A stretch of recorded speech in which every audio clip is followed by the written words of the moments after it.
Nobody's perfect, everyone knows that, right? Well, but let's face it, some people really go out of their way to be bad. Some of the most famous figures in history seem to have been great people. Thank you, sir. Just take a deeper look into their lives to discover that, in fact, the seemingly good people were terrible. For example, we hear a lot of good things about the famous Mahatma Gandhi. But if I said he wasn't, let's say, such a nice guy, can you believe it? Perhaps one of the most peaceful men of all time had a big problem. Apparently, he was addicted to sex. According to Jad Adams, biographer of Gandhi, in 1883, Gates married at 13 to Kasturba, who was 14. The young couple had a normal sex life at Kant's family home 2 years later. When the Indian's father was on his deathbed, Gandhi left him alone in a room, and it was done. Having sex with the wife at the moment he was in the act. Dad passed away. Feeling guilty, he started to have a different view of sex, creating a kind of repulsion. Thus, the vow of chastity only occurred in the 30s. Alongside the vow of poverty, Gandhi had to develop many techniques to deal with chastity. Among Indians, there is an experience called brahmacharya, where men and women should bathe and sleep naked, but keeping decency and with no sexual connotation talk. Besides, today, amen, being separated from women, even if it's the husband-wife. But for Gandhi, the rules didn't apply. An attractive sister of his secretary used to sleep and shower with him. Weird. For him, it was normal. After Gandhi's wife died, other women began to sleep with a pacifist leader. According to local tradition, this fact prevented them from sleeping with their husbands. Gandhi's biographer says he used to undergo sensory trials like the striptease of their escorts or other non-physical sexual activities. These were the ways he found to cope with the ability. Despite the beautiful story of the Indian leader, these practices eventually tarnished their reputation. And that's why even today, many question if Mahatma Gandhi was that good man. What people say out there. Now let's talk about Abraham Lincoln, the famous president of the United States. On one hand, historians say he was one of the greatest presidents of the United States and in favor of freedom, including 2 slaves. On the other hand, people question how the limbo considered blacks and Native Americans. This questioning even led people to protest and vandalize a statue of the former president. A school even changed its name because of the former president's treatment of Native Americans. Why did you say he was racist? Because of the countless jokes and absurdities he said. Once upon a time, he said that blacks were inferior to whites and suggested ending slavery by sending blacks back to Africa. That some of the public statements, if his comments about black people were made today, he would be cancelled on social media and would likely lose the position of president.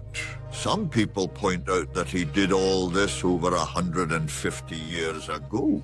So, applying 21st century standards to people who lived over 150 years ago is kind of nonsensical, isn't it? Here, my dear friend, it's up to everyone to draw their own conclusion. I won't get involved in that. Or what? The legendary Nikola Tesla also advocated for some quite bizarre ideas. Born in 1856 in Croatia, he was a physicist, inventor, and electrical engineer, and became very famous for contributions to the system project design of alternating current electricity, and for inventions that still captivate popular culture today.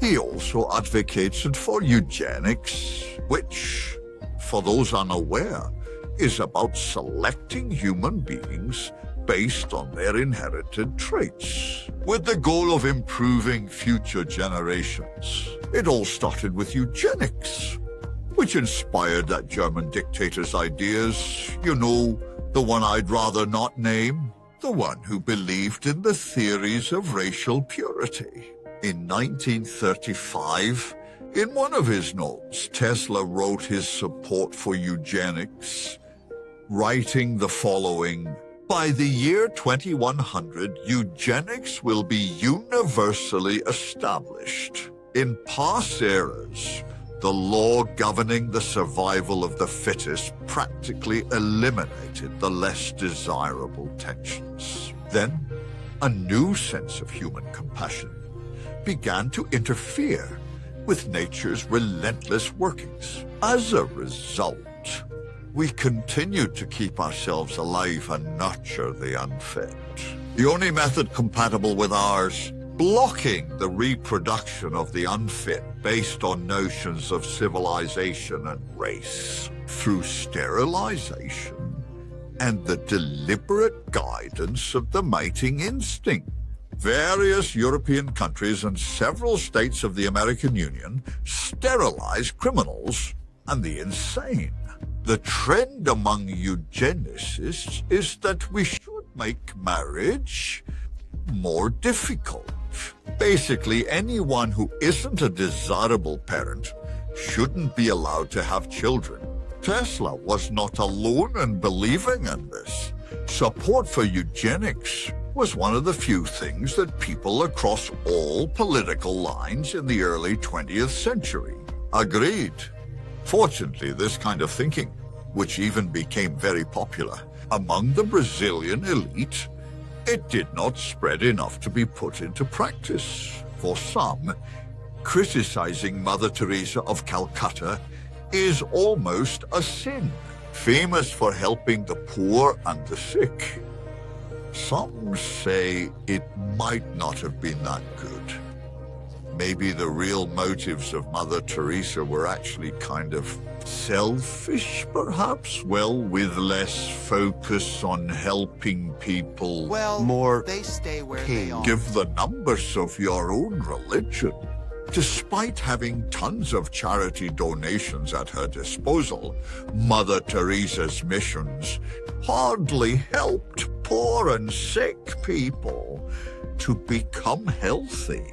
In fact, most of these places were dirty, with few doctors, little food, and mostly without painkillers. However, Mother Teresa found suffering interesting, as if it was making the world a better place. Come into my store. I know, but Ivan, how can you say that about a saint loved by so many? First and foremost, you need to know I'm just passing this information on to you. I say this because Mother Teresa herself said the following to the famous writer Christopher Hitchens. There's something beautiful in seeing the poor accept their fate, suffering like the Passion of Christ. The world benefits greatly from his suffering.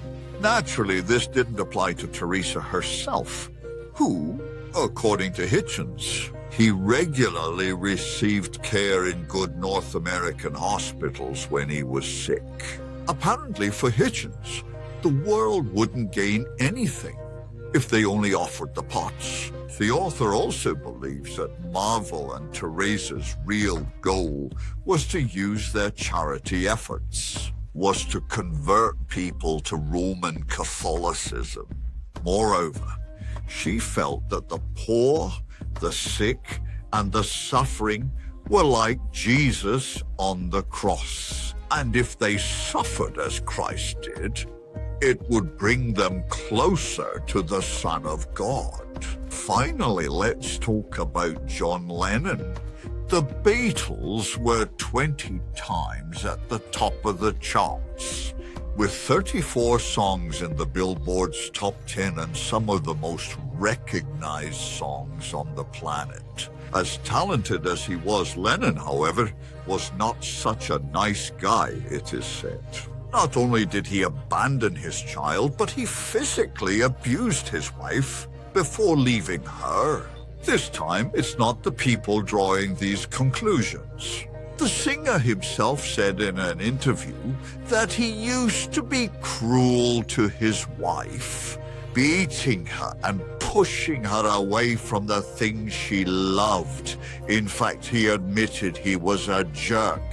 Which one? What is a woman? Sean Lennon, son of John Connell and Yoko Ono, has also made statements about his father. In an interview with Rolling Stones, he said that his father's greatest achievement was acknowledging that he was a macho idiot. What's up? Did you know about the dark side of all these famous people?